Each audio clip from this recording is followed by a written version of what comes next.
말씀 듣도록 하겠습니다.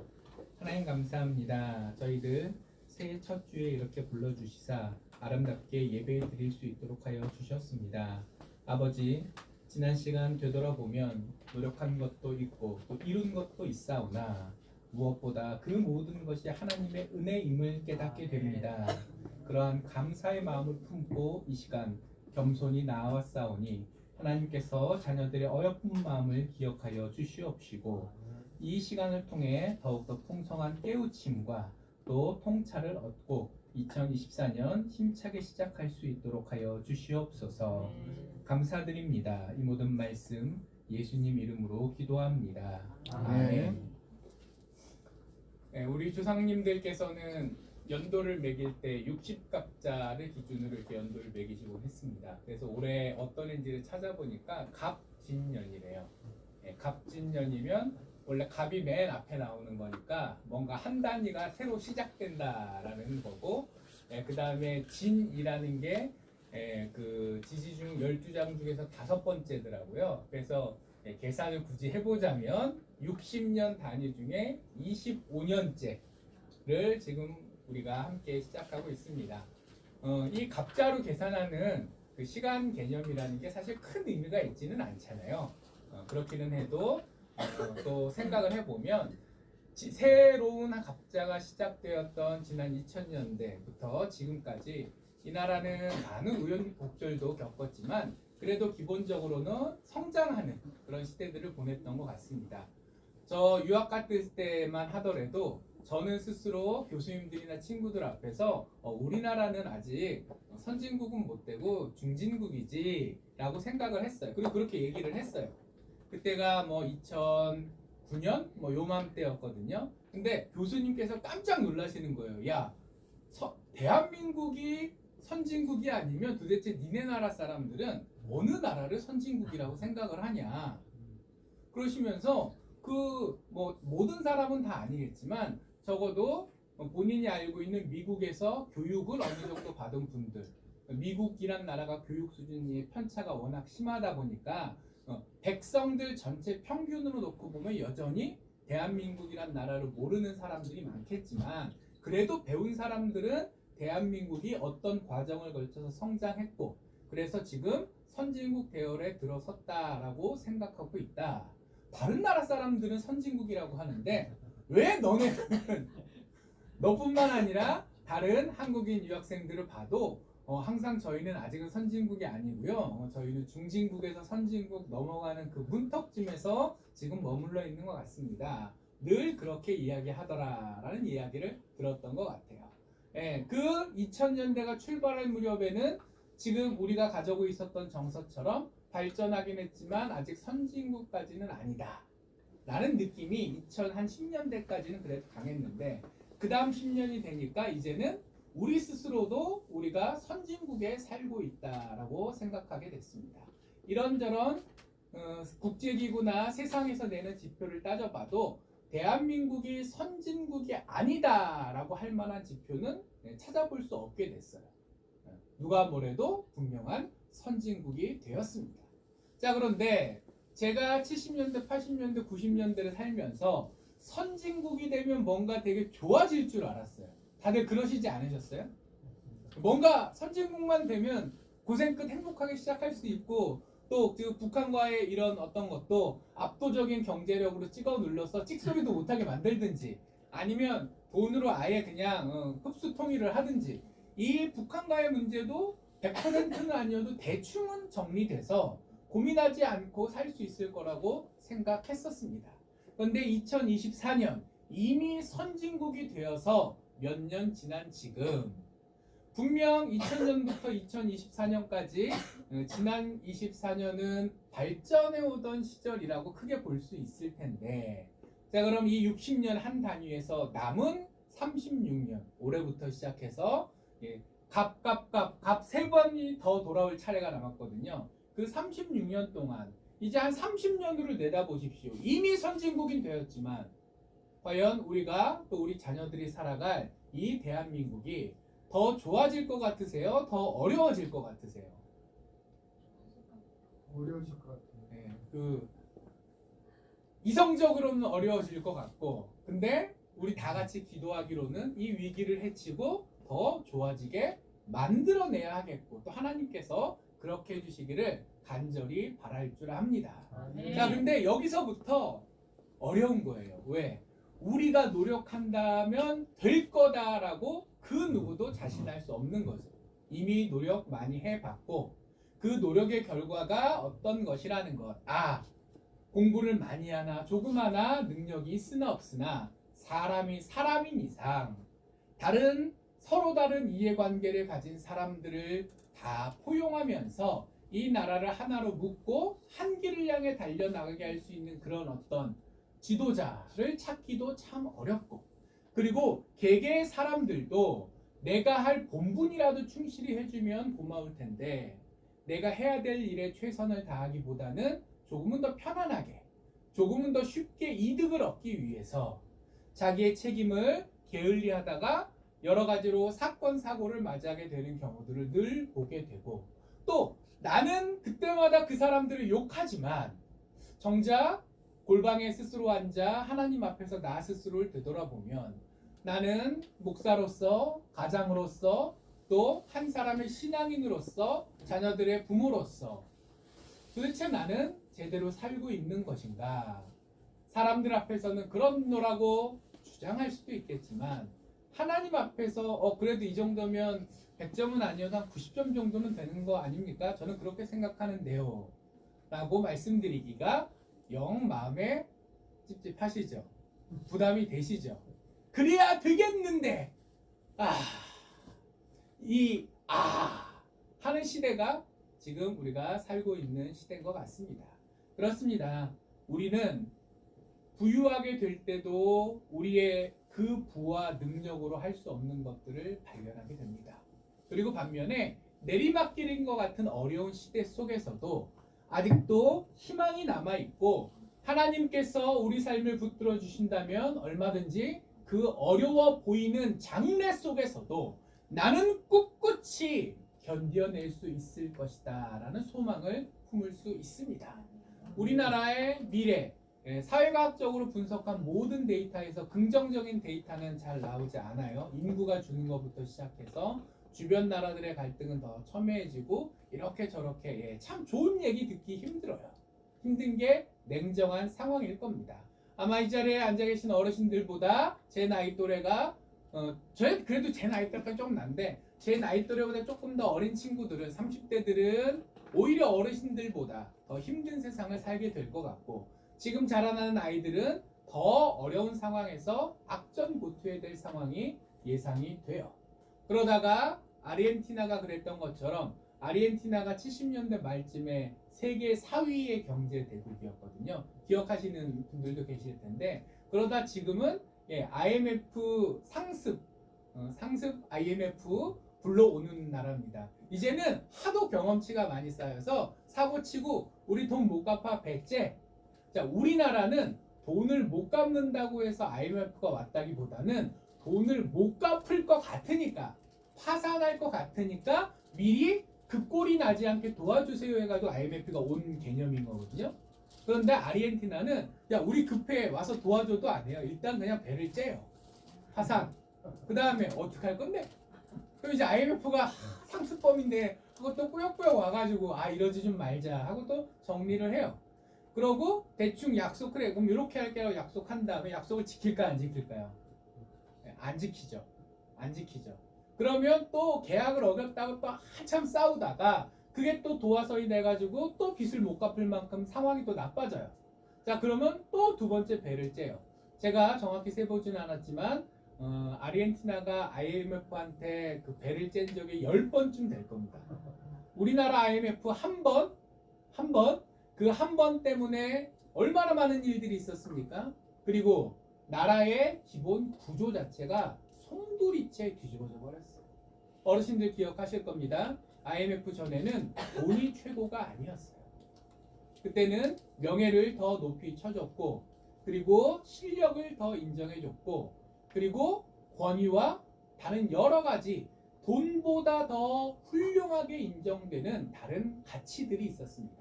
그런데 IMF가 되니까 이제는 다 물러 터지고 돈이 최고예요. 그러니 정치를 하겠다는 분들이 돈에 휘둘립니다. 법을 해서 이 나라의 정의를 바로 세우겠다는 분들이 이제는 어느 타이밍에 퇴직해서 변호사 개업을 해야 돈을 제일 잘 벌 수 있을까부터 고민하게 됩니다. 의사, 교수, 심지어는 목회자들 또 뭐 다른 종교의 종교인들마저도 이 돈이라는 시대의 흐름에서 자유롭지 못하게 됩니다. 그러다 보니까 온 세상이 돈으로 돌아가고 있고, 그걸 바라보는 지금 30대 그 세대들부터는 다른 가치가 존재했었다라는 생각조차를 하지 못해요. 내가 어릴 때 자라날 때부터 늘 부모님이 강조하셨던 건 돈을 벌어야 된다. 공부 잘해서 대학 가서 좋은 직장에 취직해서 돈을 잘 벌어라. 예전에도 좋은 대학 가서 좋은 직장을 가져야 된다는 얘기는 늘 들었지만, 근데 이제 이 정도는 아니었거든요. 그래서 제가 딱 대학 때 IMF를 겪은 학번이에요. 96년도 학번인데 저희 입학할 때 입학식에 들어간 친구가 아무도 없었습니다. 다 밖에 나가서 놀고 있었어요. 자, 그리고 한 학번 올라가서 97년도 되니까 그때 입학식 처음 가봤어요. 후배 환영식 해주겠다고. 근데 후배들도 거의 없었어요. 자, 그리고 98년 3학년이 되니까 입학식 날 후배들이 안 와요. 근데 걔네들이 어디가 있었냐면 학교 도서관에서 공부를 하고 있어요. 아직 입학식도 안 했습니다. 당연히 전공 교수님이 누구고 어느 과목인지도 제대로 알 수 없어요. 근데 무슨 공부를 할 수 있을까요? 무슨 공부를 할 수 있을까요? 전공도 상관없고 교수님도 상관없고 선배도 필요 없는, 그러나 꼭 필요한 공부, 영어 공부를 하고 있습니다. 1, 2학년 때는 공부 안 하다가 3학년 때부터 공부하는 게 그 전에의 어떤 분위기였다면 이제는 1학년부터 공부를 신경 써야 된다 합니다. 그리고 예전에는 내가 무슨 과를 들어왔으면 극과 공부부터 해야 된다. 나중에 내가 신문방송학과로 졸업했는데 신문방송학과 거는 제대로 하나도 모르고 영어만 잘하면 너 대학 다녔냐? 영어 공부했냐는 소리 듣는 게 싫어서, 그래도 내가 무슨 과 나왔다 그러면 전문가들 앞에서야 뭐 어쩔 수 없겠지만 그냥 다른 친구들 앞에서 창피하고 싶지는 않았거든요. 근데 98년 학번부터는 그딴 거 없습니다. 무조건 영어가 제일 중요합니다. 왜냐하면 실제 취직할 때 내가 어떤 과를 나왔고 전공으로 뭘 배웠는지는 별로 중요하지 않거든요. 그거보다는 토익 성적이 100배 1000배 중요하니까. 그러니까 애들이 1학년 입학하자마자 대학 생활을 즐기는 것도 아니고 친구를 사귀는 것도 아니고 동아리 활동해가지고 뭔가 이렇게 새로운 시도를 해보는 것도 아니고 하다못해 전공 공부를 하는 것도 아니고 영어 공부를 하고 있어요. 왜? 그거라도 해야 살 수 있을 것 같으니까. 자,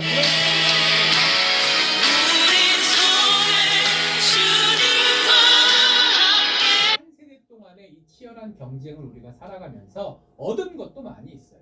분명 저 대학 갈 때 그때 국민소득이 만불이 아직 안 됐을 때였던 걸로 기억합니다. 막 대학 가서 만불이 됐거든요. 어쨌든 간에 지금은 아무리 경기가 어쩌고 저쩌고 해도 3만 불 아래는 안 내려가고 있습니다. 3만 5, 6천까지 올라갔다가 뭐 3만대 초반까지 내려왔다가 그 정도 등락은 환율이나 또 내부 상황에 따라 변하지만 어쨌든 3만 불은 일단 깔고 가는 시대가 됐어요. 30년 동안 경제적으로 3배는 더 부유해졌습니다. 그리고 진짜 옛날에는 한국이란 나라가 어디 붙어 있는지도 모르는 애들이 많았어요. 저 미국 가서 경험했을 때 말을 하다 보면 한국에 위치 아는 친구보다 나름 대학생들인데도 불구하고 모르는 친구들이 훨씬 많았습니다. 그 사이에 BTS가 문화 지도를 바꿔버렸죠. 이제는 대한민국이 어디 있는 애들이 많고 BTS나 그 한류 드라마 같은 걸 보겠다고 알아서 영어 공부하는, 알아서 영어 공부가 아니라 한국어 공부하는 친구들이 많이 있습니다. 외국에 동남아 정도 공항에 가면 거기 나와 있는 직원 중에서 한국어를 응대하는 분들이 엄청 늘었어요. 특히 공식적인 직원이 아니라 그 어디 무슨 핸드폰 그 거기서만 쓸 수 있는 핸드폰 뭐 유심칩 같은 거 파는데 뭐 그 다음에 간단한 여행 도구 파는 데 가면 거의 100% 한국어, 어눌하지만 한국어가 됩니다. 옛날에는 우리가 영어를 하고 우리가 일어를 하고 우리가 중국어를 해서 그 사람들이 우리나라로 들어와서 돈을 쓰게 해야 된다고 생각했었는데 어느 순간 우리나라 사람들이 나가서 돈을 쓰게 그 많은 다른 나라 사람들이 우리나라 사람들을 배려하는 시대가 된 거예요. 안으로는 힘들지만 밖으로는 그런 위상의 변화가 있었습니다. 하지만 그런 상황 가운데서도 또 어렵고 힘든 일들은 많이 있죠. 자, 이렇듯 우리의 인간사란 그런 거예요.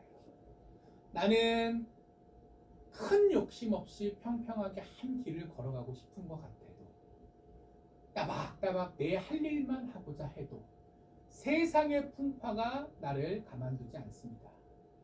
과거에 나는 어리버리한 후진국 사람이었을 수 있지만 지금은 대한민국 여권을 내미는 순간 대우가 달라지는 선진국 시민이 됐어요.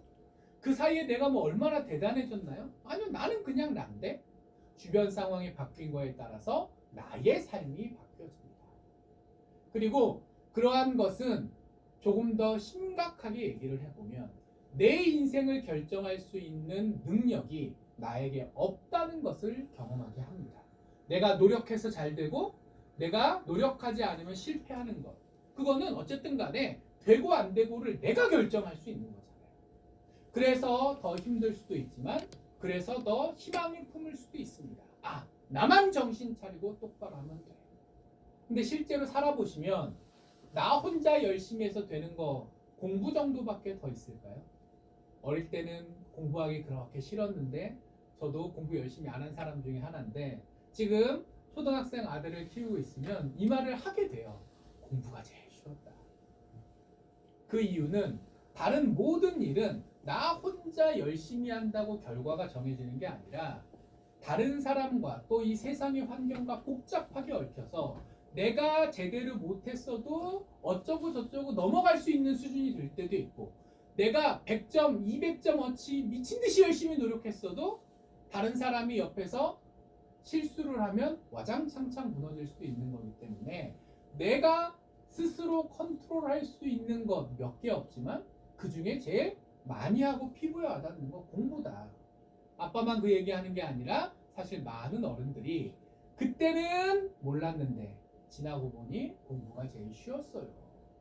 차라리 공부가 제일 쉬웠어요. 라는 이야기를 한다. 라고 이야기를 하면 아들 얼굴은 뚱하죠. 설마 그럴 리가. 근데 사실 뭐 공부에 얼마나 흥미가 있으셨던 또 기회가 있으셨던 나 혼자 열심히 해서 결과가 나오는 일이라는 게 그게 차라리 더 속 편한 일 아닐까요? 그런 생각들을 한번 해보지 않으셨어요? 그런 상황에서 항상 흔들릴 수밖에 없는 우리들이기에 그래서 때로는 믿는 자로서 살아가면서 좋은 환경에서 평안한 때를 누릴 때가 있어요. 그럼 그때는 하나님께 감사하고 평안을 누리면 됩니다. 근데 문제는 이렇게 올라가던 시절만 있는 것이 아니라 내려가던 시절이 있다라는 거죠. 그것도 내려가는 방식도 여러 가지예요. 푹 꺼졌다가 정도는 심하지만 시간적으로는 빨리 회복하고 올라가는 정태의 어려움도 있고 이게 내려가지 않으려고 아둥아둥 버티고 하는데 어떻게 버티나 못 버티나 하다가 결국은 이렇게 크게 내려가는 경우도 있고 어느 쪽이 나은 것 같으세요?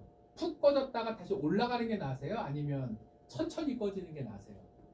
안 꺼지는 게 제일 낫죠. 계속 올라가는 게 낫죠. 자, 근데 인생을 살다 보면 건강부터 시작해서 나는 그러고 싶지 않지만 내 맘대로 되지 않고 점점 약해질 수밖에 없는 부분들이 발견되잖아요. 그리고 튼튼했을 때는 떠받들 수 있었지만 내 건강이 약해졌기 때문에 뭐 다른 어떤 문제가 생겼기 때문에 더 이상 그 짐을 짊어매지 못하고 놓치게 되는 경우들이 생겨나게 되지 않습니까? 자, 그래서 인생을 살아가면서 우리가 해야 될 중요한 고민은 특히 2024년을 시작하면서 우리가 함께 해야 될 고민은 틀림없이 지난 24년이 올라가는 시간이었다면 올해부터 36년은 올라가기보다는 어떻게 발버둥쳐 유지하느냐 아니면 심지어는 떨어지는 것을 최소한으로 늦추기 위해 노력할 것인가를 고민하는 시대가 될 텐데 다른 말씀으로 설명드리자면 어제보다 더 어려운 오늘이 될 확률이 높은데 그 상황 가운데서 믿는 자로서 우리는 어떻게 대응을 해야 되겠는가? 오늘 말씀 제목이 하나님을 의지하며 나아가는 삶이라고 되어 있습니다. 자, 내 능력으로 할 수 있는 것 있다면 하시면 돼요.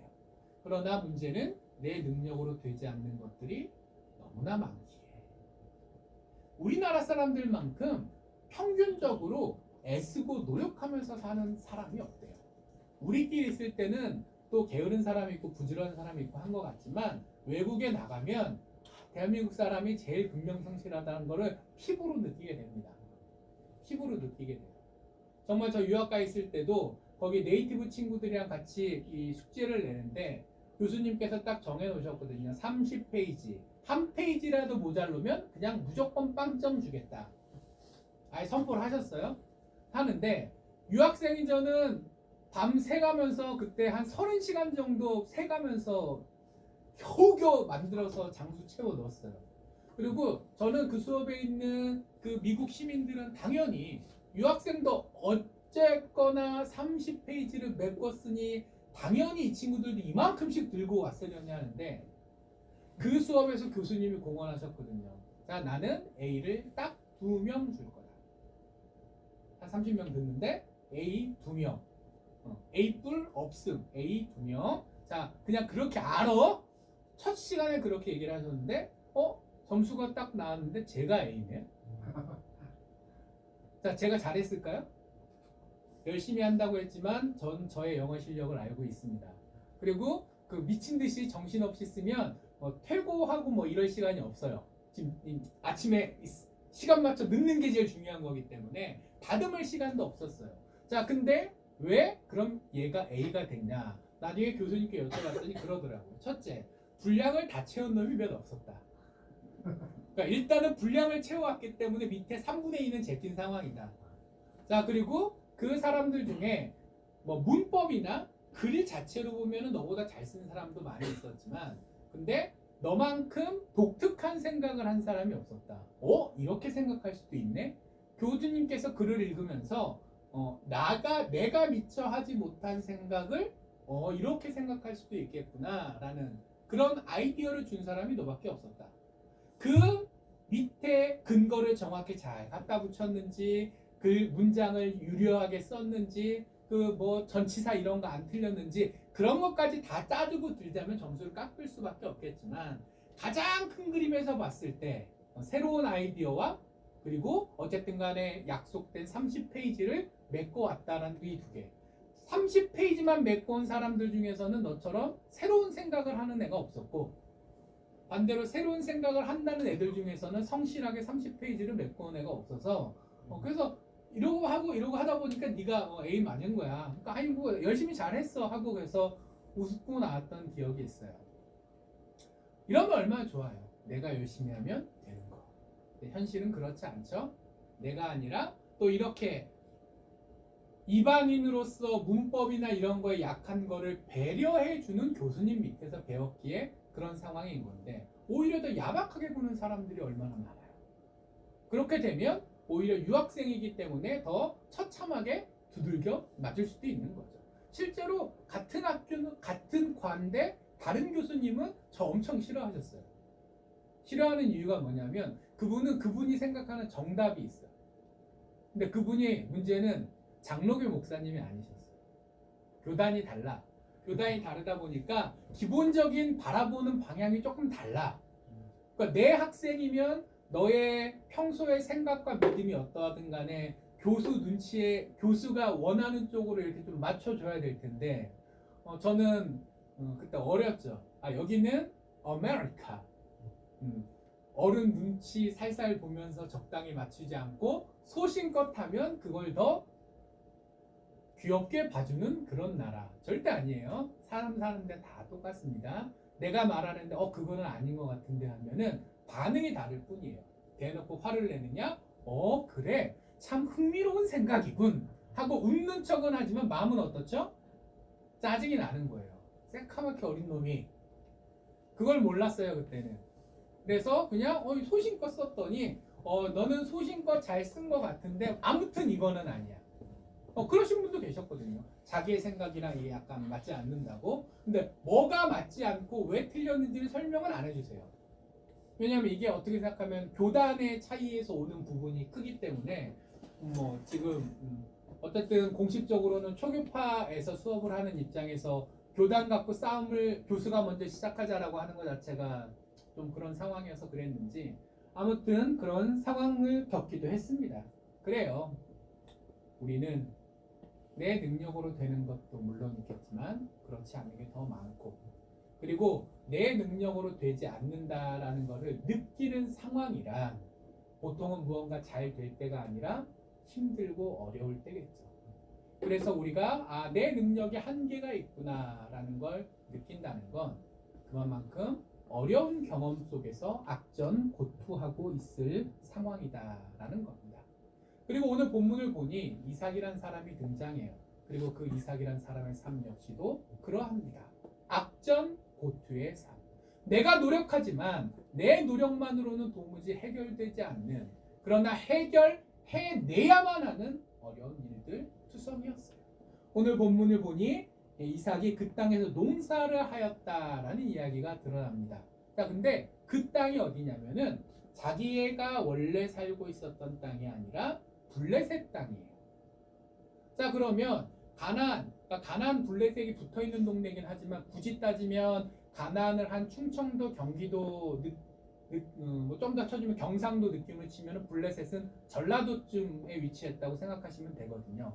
그러니까 내가 원래 제가 생각해 보면은 이삭이 살고 있는 주 동네는 아마 경상도 지역쯤으로 생각하시면 될 것 같아요. 그 가나안 땅에서의 남쪽에서 조금 더 동쪽 지역, 우리로 따지면 경상도에 살고 있는데, 근데 경상도에 아무 일이 없었으면 계속 거기 살았을 거 아니에요. 근데 전라도로 이사를 가는 상황이 벌어집니다. 왜 그럴까요? 이삭이 원래 살던 시절에 기근이 들어버린 거예요. 자, 근데 이삭은 왜 그 경상도, 그 가나안 땅에 살고 있었나요? 그건 내가 여기서 살고 싶어서 살기 시작한 거 아니거든요. 아버지가 하나님께 약속을 받고 언약을 세우고 가나안 땅으로 들어왔고, 그 아버지가 그 가나안 땅 건조한 동네다 보니까 이제 가축들을 먹이다 보면은 여기서 좀 먹다 보면 풀이 짧아지고 해서 좀 돌아다녀야 된단 말이에요. 그래서 어린 시절부터 가나안 땅 여기저기를 돌아다니면서 컸는데, 어쨌거나 나는 가나안에서 태어나고 싶지 않았지만 아버지 때문에 가나안에서 태어났어요.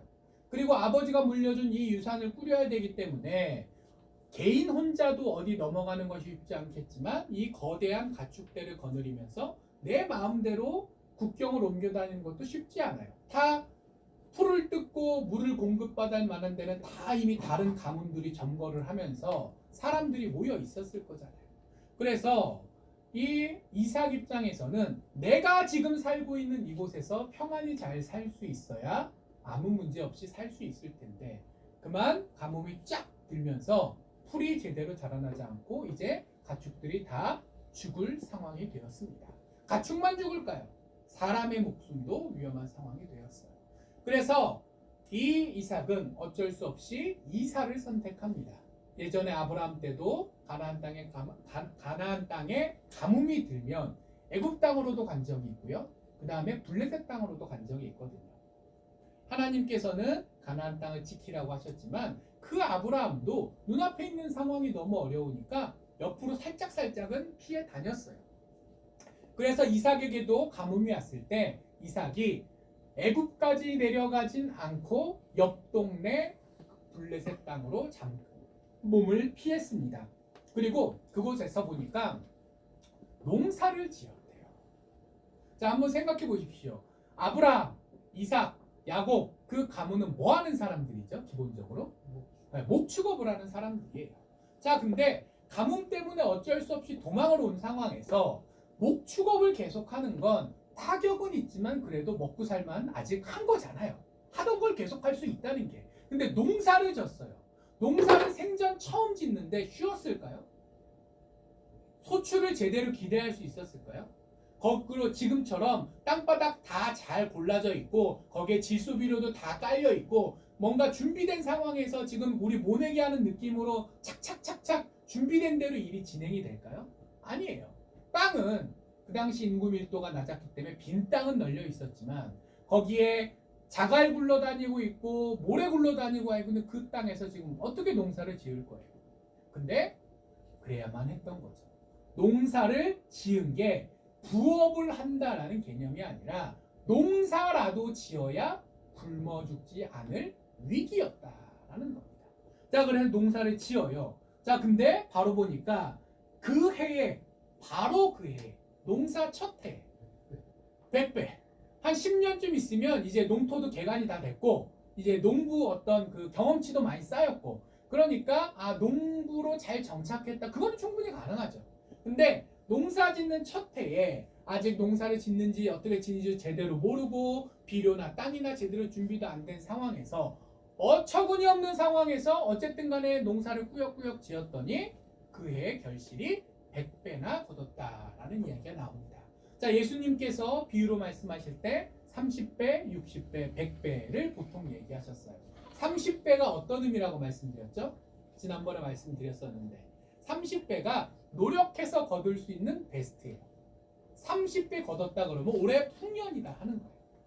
아유, 김씨 아저씨 농사 정말 열심히 지었네. 동네 사람들이 칭찬해 주는 거예요. 그게 몇 배? 30배. 요즘 우리가 심는 편은 70배, 80배가 기본 세팅이라고 하더라고요. 근데 옛날에 품종이 다르잖아요. 또 그 비료하는 거나 이런 거가 다 달랐기 때문에 기준을 현대랑 똑같이 매길 수는 없고 그때 기준은 한 20알, 25살 정도 맺히면 평작 30알만 돼도 풍년 뭐 대부분 아니어도 그래도 풍년. 근데 가끔 뭐가 딱 맞아 떨어지면 60알쯤 거치는 해가 있대요. 역사책에 남는 기록들인 거예요. 이에 뭐 메뚜기가 대고 와서 거기다 떨어져가지고 양분이 되어줬는지 이유는 그 사람들이 정확히 다 헤아리지 못하겠지만 가끔 60배가 거치는 대풍을 경험하긴 했대요. 그래서 예수님이 30배 사람이 노력해서 거둘 수 있는 최선, 60배 사람이 노력한 게 아니라 여러 뭐 요즘식으로 따지면 우주의 기운이 도와줘서 되는 게 60. 자, 근데 그걸로 끝나지 않는다는 거죠. 몇 배가 남아있죠? 100배. 100배면은 평작의 4배 소출이에요. 보통 20, 25배, 그러니까 4, 5배를 한 번에 한 거잖아요. 그것도 농사 처음 짓는 땅에 농사 져본 적도 없는 사람들이 무슨 제대로 된 비료나 농기구도 없이 마구잡이로 10배만 걷었어도 애썼다 할 판에 100배가 뚜악 거치니까 삽시간에 먹고 사는 문제가 싹 해결이 돼버렸습니다. 자, 근데 사람이 노력해서 거둘 수 있는 게 30배라는데 주변의 여러 자연 환경들이나 그 다음에 주변 이웃들의 도움까지 다 계산해서 할 수 있는 최선이 60배라는데 근데 여기는 100배의 결실을 거뒀다라는 건 어느 분이 도와줬다는 거예요. 하나님께서 도와주셨다라는 거죠. 그래서 굳이 한 70배면 충분하잖아 하지 않으시고 딱 상징적인 수인 100배를 딱 주셨습니다.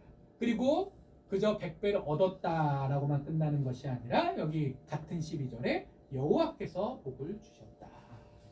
이 결과가 모두 여호와께서 주신 것이다 라고 말씀하세요. 내가 가뭄을 겪었습니다. 그것 때문에 다 정리하고 이사를 왔어야 돼요. 그리고 여기서 목축업을 영위하기가 힘들어서 이제 뭐 해야 되죠? 억지로 농사라도 져야 되는 상황입니다. 좋은 상황입니까? 슬픈 상황입니까? 당연히 슬픈 상황이죠. 하지만 그 상황 가운데서도 하나님을 믿고 하나님의 도움을 구하니 하나님을 의지하는 자를 돌아보시는 우리 하나님께서 이들에게 너희의 상황 가운데서 너희가 먹고 사는 문제 한 가지를 해결하는 거에 더해서 너희가 실패자가 아니라 하나님의 사랑을 받는 존재임이라는 걸 주변 블레셋 사람들한테 각인시켜주기 위해서는 이 정도는 해줘야겠다라고 해서 100배 복을 딱 내려주신 거죠. 자, 소문이 났을까요? 안 났을까요? 소문이 났을까요? 안 났을까요? 13절, 14절에 보니까 그 농사로 이제 어느 정도 그 어려웠던 걸 채우고 나서 이제 점차 선순환이 일어나기 시작하는 거죠. 먹을 게 있으니까 일꾼도 더 많이 키울 수 있고 일꾼이 더 많으니까 양떼도 더 많이 늘릴 수 있고 이렇게 자본의 선순환이 돼서 점점 그 양떼, 그러니까 가축의 숫자가 늘어나고 그리고 그 종의 숫자도 많아졌다라는 이야기가 본문에 나와요. 그리고 이때의 종은 양치기 목동으로만 쓰는 게 아니라 사병으로도 씁니다. 그러니까 군인으로도 써요.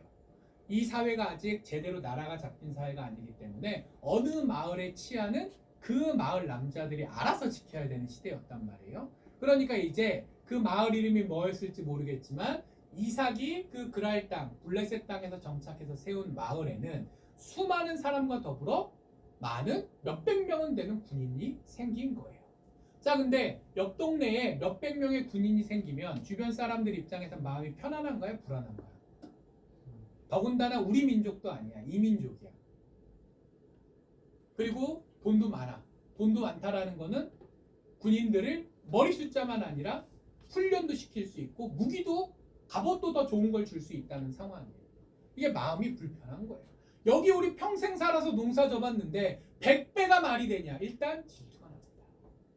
그리고 재산이 계속해서 늘어나는 거 보니까 어쩌다 한 번이면 에이 그때 운 한 번 좋았지 하고 넘어갈 수 있는데 넘어갈 수가 없는 상황이 되는 거예요. 계속해서 부흥하니까. 그리고 사병까지 점점 늘어나게 되자 이거는 안전에 대한 공포에 대한 두려움이 생깁니다. 그래서 그 결과가 어떻게 나타나냐? 이제 이삭 가문을 공격하는 걸로 나타나요. 15절에 보니 아브라함 때에 팠던 우물, 이삭이 원래 저쪽 우리로 따지면 경상도쯤 살 때 안 쓰고 있었지만 급하게 여기 와서 밑도 끝도 없이 전라도로 이사하진 않았을 거잖아요. 연고가 있으니까 왔을 텐데 그 연고라는 게 우물 팠던 지점이라는 거예요. 그 우물을 다시 파고 그 주변에 살고 있었는데 아버지가 팠던 우물이 막혀 있었는데 그 우물을 다시 팠는데 그걸 쳐들어와 가지고 어떡하죠? 다 메꿔버립니다. 근데 표현이 세요. 판 모든 우물을 막고 하나 정도는 남겨놔야 밥은 먹고 살 거 아니에요. 모든 우물을 다 막는다는 건 너네 그렇게 부자 되면 우리가 부담스러워 그러니까 조금 줄여 이 정도 수준이 아니라 지금 너 죽고 나 죽자를 하는 거예요. 모든의 의미가. 그리고 뒤에도 보면 막고 흙으로 메웠더라. 대충 한 게 아니야. 반복법이라는 거는 철저하게 세게 했다라는 의미잖아요. 이렇게 핍박이 들어옵니다. 자, 그런 상황에서 이삭이라면 우리 성도님들께서 어떻게 하시겠어요? 나 돈 많아요. 나 군인들도 많아요. 그리고 이 재산은 아버지가 적법한 상속자인 나한테 물려주신 거예요. 법적인 권리도 나한테 있는 게 맞아요. 그 땅을 아버지가 창세기 21장에 보면은 그 블레셋 사람들한테 돈 주고 샀거든요. 아마 땅 문서도 가지고 있었을 거예요. 이 땅은 내 땅이다. 그런데 법적인 권리도 나한테 있고 돈으로 승부를 보려고 해도 내가 돈이 있고 힘으로 승부를 보려고 해도 내한테 군대가 있는데 이삭은 싸웠을까요? 싸우지 않았을까요? 싸우지 않았어요. 그냥 어허 하고 이삭을 갖더랍니다. 그래서 그랄 골짜기라고 같은 그랄이라는 땅을 지명을 쓰지만 실제 처음에 사건이 벌어졌던 데서 한 15km 정도 떨어진 구석으로 가가지고 거기도 옛날에 아브라함이 팔았던 우물이 있던 거예요. 이삭이 어릴 때 쫓아다니는데 다 기억을 하고 있는 거죠. 여기 가면 아버지가 옛날에 나 몇 살 때 머물 때 그때 파는 우물이 몇 개가 있다더라. 다 그거 기억하고 있는 거예요. 거기로 이사를 가요. 여기는 변두리라 블레셋 사람들이 안 돌아다녀요. 그래서 우물을 다시 파고 우물을 다시 파다 보니 우물이 모자라네. 그 얘기는 뭐예요? 아버지 아브라함보다 이삭이 더 부자라는 거에 가난하다는 거예요. 더 부자라는 거예요. 아버지 때는 우물이 몇 개였는지 모르지만 우물이 3개 있었다 치면 우물 3개로 충분히 온 가족 가축이 다 먹고 살만 했어요. 근데 이삭이 이사를 여기로 오니까 우리는 아버지가 물려줬던 이 우물 3개만으로는 먹고 살기가 빡빡하네. 그래서 종들을 시켜서 야 우물 몇 개 더 파봐라 라고 명령을 합니다. 그랬더니 정말 우물을 팠대요. 근데 우물을 파니까 오늘 본문을 보니 평안히 잘 살게 됐어요? 아닙니다. 그랄 목자들, 그랄 사람들과 그랄 목자들은 조금 다를 수 있습니다. 왜냐하면 그랄 사람들은 우리로 따지면 도시민이에요. 근데 그랄 목자들은 뭐죠? 평소에 안 보이던 사람, 양 몰고 지나가다 한번 보는 사람이에요. 근데 그랄 목자들이 새로 우물을 판 걸 보고 쫓아와가지고 싸움을 겁니다. 이 우물 내 건데? 우리 건데? 시비를 거는 거예요. 그래서 에색이다, 다툼이다라는 뜻의 우물 이름을 지었죠. 자, 근데 한번 생각해 보세요. 이때도 이삭이 싸우나요? 아니면 양보하나요? 근데 처음에 블레셋 중심부에서는 내가 엄청 센 가문이어도 내가 파워 랭킹으로 따지면 등수로 1등이야. 근데 문제는 2등, 3등, 4등, 5등, 6등, 7등, 8등, 9등이 어디 살아요? 다 동네 살아요. 1대1로는 내가 이기지만 떼거리로 달려들면 내 능력으로 감당이 안 될 거죠. 그래서 블레셋 중심부에서 이 그랄 골짜기로 이동하는 거는 그거는 머리로 나온 판단일 수 있어요. 아, 내가 한 번은 이 가문과 싸워선 이길 수 있겠지만 저쪽이 연합군을 일으켜서 우리 집안을 죽이려고 하면 그거를 대항하기 어렵다. 우리가 강하지만 아비멜렉이 와가지고 얘기하거든. 너네가 우리보다 강하다. 그러니까 객관적으로 강하긴 한 거죠. 근데 그렇다고 블레셋 중심가에 있는 주요 세력을 다 찍어 누를 만큼 강한 건 아니구나. 여기서 시비가 붙으면 좋을 게 없겠구나. 그래서 우리가 전략적으로 후퇴를 한다. 이거는 이름이 없는 사람도 할 수 있는 거예요. 머리만 좋으면 할 수 있는 거예요. 자, 근데 이 그랄 골짜기에서 에색 우물을 뺏길 때는 얘기가 다릅니다. 자, 목자들 천한 사람들이었어요. 그 목자들 다수의 무리가 아니었어요. 이삭이 얼마든지 힘으로 찍어 누를 수 있는 사람들이었어요. 근데 그렇지 않고 물러갑니다. 그러고 또 우물을 팠더니 신랄한 우물을 팠더니 또 어떻게 됐죠? 또 쫓아와서 난리를 칩니다.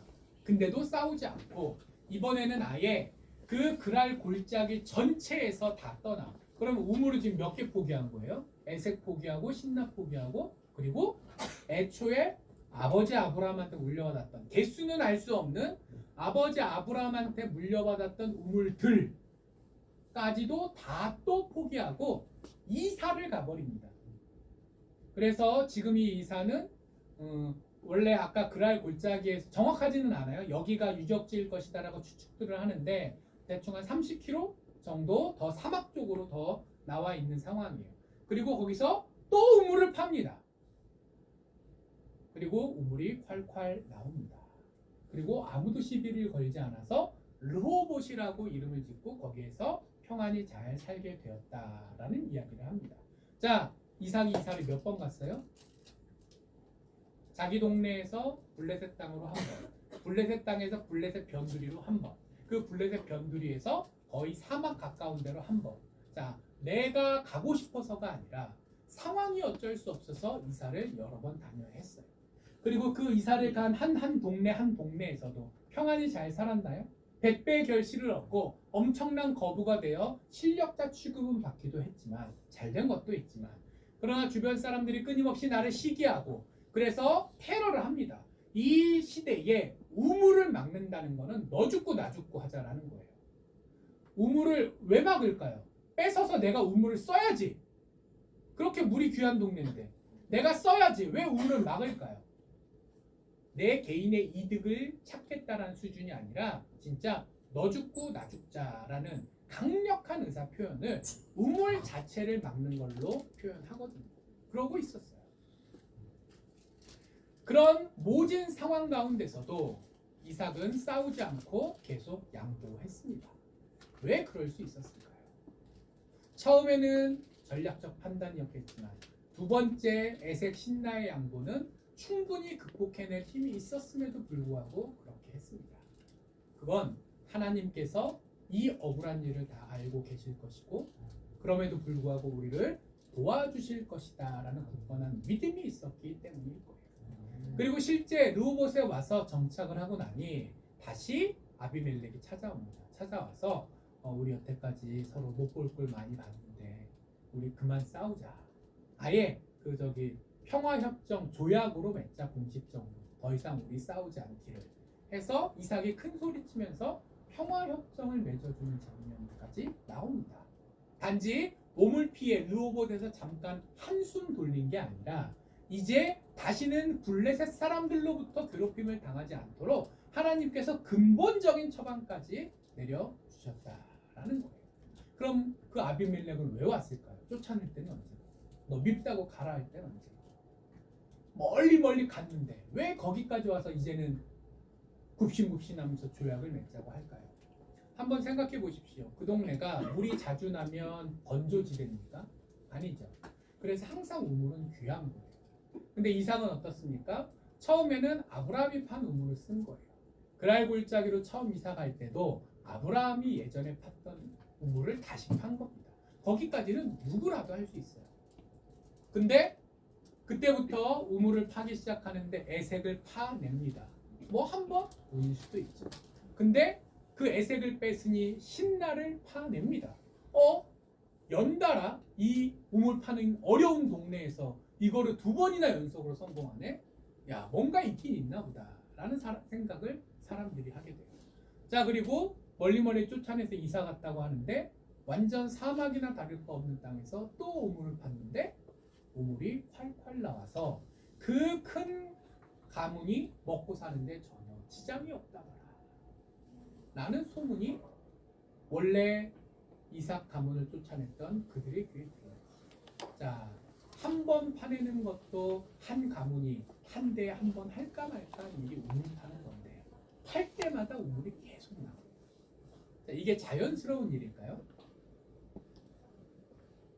이삭은 어떻게 생각했는지 몰라도 블레셋 사람들이 깨달았습니다. 이삭의 뒤에는 나는 잘 알 수 없지만 어떤 거대하고 위대한 분이 이삭을 돌보고 계시구나. 이삭 개인과는 우리가 싸워볼 수 있겠지만 이삭을 돌보시고 계신 여호와 하나님과는 싸울 수 없겠구나. 우리가 여기까지는 그래도 이삭이 양보해서 이 정도의 합의 봤지만 여기서 우리가 더 하려고 하면 큰일이 나겠구나. 그걸 블레셋 지도층들이 깨달았기 때문에 이 모든 것들이 일이 순적히 끝날 수 있었습니다. 그런 이삭의 자세를 우리가 본받기를 소망합니다. 어려운 상황이 있을 때 내 능력으로 싸우기보다 하나님을 의지하십시오. 억울한 일을 당했다고 가슴을 치기보단 그 가운데 있을 하나님의 섭리를 기억하십시오. 그러면 나의 능력이 아니라 하나님께서 그들의 마음을 바꿔주실 것이고 우리의 삶 가운데 풍성함이 더해질 줄 믿습니다. 그런 소망 품고 나아가는 저와 우리 모두 되기를 간절히 축복합니다. 감사합니다.